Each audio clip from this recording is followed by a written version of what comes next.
Hello everyone. आज के इस लेक्चर में हमने स्पेसिफिक बोरिंग से पर्टेनिंग एक प्रैक्टिस क्वेश्चन कवर करना है। कहता है Shayan limited started the construction of a new factory on 1 January 2018 with a specific loan of ₹50 million borrowed at an interest rate of 8% per annum. एक company हमारे पास Shayan limited के नाम से जिन्होंने एक नई फैक्ट्री की कंस्ट्रक्शन स्टार्ट की 1 जनवरी 2018 पे 50 मिलियन का इन्होंने एक स्पेसिफिक लोन लिया है 8% मार्कअप पे 8% इंटरेस्ट पे।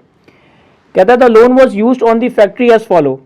हमारे पास कंस्ट्रक्शन से रिलेटेड डेट ऑफ पेमेंट और अमाउंट ऑफ पेमेंट बताइए। 1 जनवरी 2018 पे हमने 25 मिलियन की पेमेंट की, 1 मई 2018 पे हमने 15 मिलियन की पेमेंट की और 1 अक्टूबर 2018 पे हमने 10 मिलियन की पेमेंट की। कहता है the construction of the asset was completed on 31 December 2018। However, during the accounting period, SL invested the surplus fund at an interest rate of 3% per annum.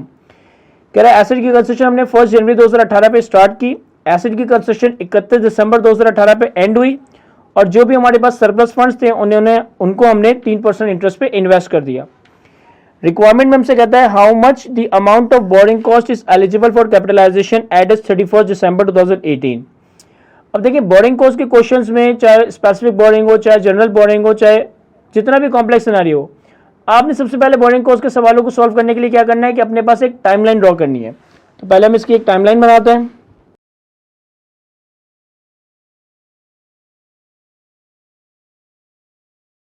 तो मैंने सबसे पहले क्या करा कि हमने 1 जनवरी 2018 से लेकर 31 दिसंबर 2018 तक की एक टाइमलाइन ड्रॉ कर ली। हमारा साल स्टार्ट हो रहा है 1 जनवरी 2018, पहले महीने का आखिर आया 31 जनवरी 2018, फिर दूसरे महीने का आखिर Feb 18 and so on 31 December 2018 तक हमने पूरे 12 महीनों का एक टाइमलाइन बना लिया।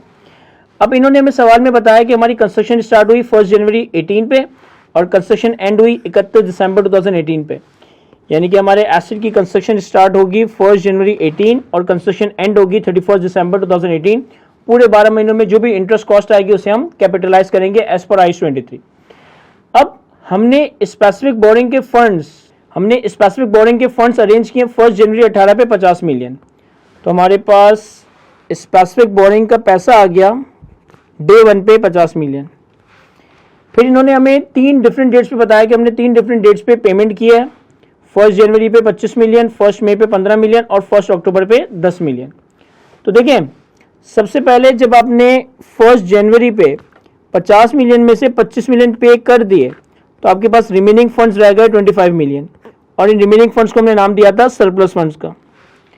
फिर आपने सेकंड पेमेंट की है 1 मई पे, यानी कि जनवरी, फरवरी, मार्च, अप्रैल, मई, ये हमारा मई का महीना है और मई के स्टार्ट में हमने पेमेंट की है यानी कि यहाँ पे। तो अगर हमने मई के स्टार्ट पे 15 मिलियन की पेमेंट की तो ये 15 मिलियन की पेमेंट हमने इसी 25 मिलियन से की होगी और 25 मिलियन में से 15 मिलियन फर्दर पे करने के बाद हमारे पास जो सरप्लस फंड रह गए वो रह गए 10 मिलियन के। फिर हमने तीसरी 10 मिलियन की पेमेंट की है 1 अक्टूबर पे। तो हमारे पास जनवरी, फरवरी, मार्च, अप्रैल, मई, जून, जुलाई, अगस्त, सितंबर, अक्टूबर, ये वाला मंथ हमारा अक्टूबर का है और हमने अक्टूबर के स्टार्ट में पे किया है। जब हमने अक्टूबर के स्टार्ट में 10 मिलियन पे किया तो अब हमारे पास सरप्लस फंड का नंबर 0 हो गया। अब आपने टाइमलाइन जब प्रॉपर्ली बना ली ना, अब सवाल मोर देन 50% आपने सॉल्व कर लिया, बस अब हमें सिर्फ कैलकुलेशन करनी है। सर हम कैलकुलेट करते हैं borrowing cost to be capitalised.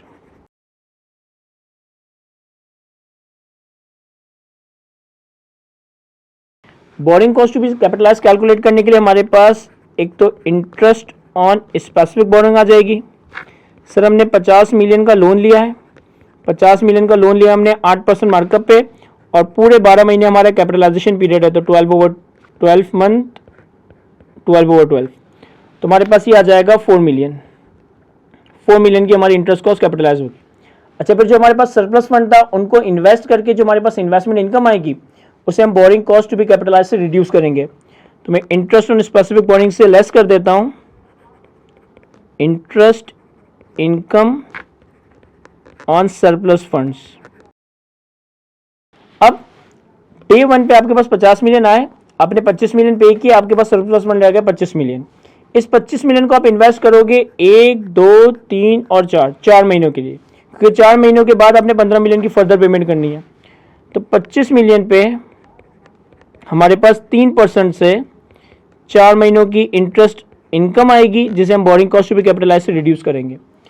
फिर 4 महीने बाद आपने 25 मिलियन में से फर्दर 15 मिलियन पे किया तो आपके पास 10 मिलियन के सरप्लस फंड रह गए, जिसे आप इन्वेस्ट कर दोगे 1, 2, 3, 4 और 5 महीनों के लिए।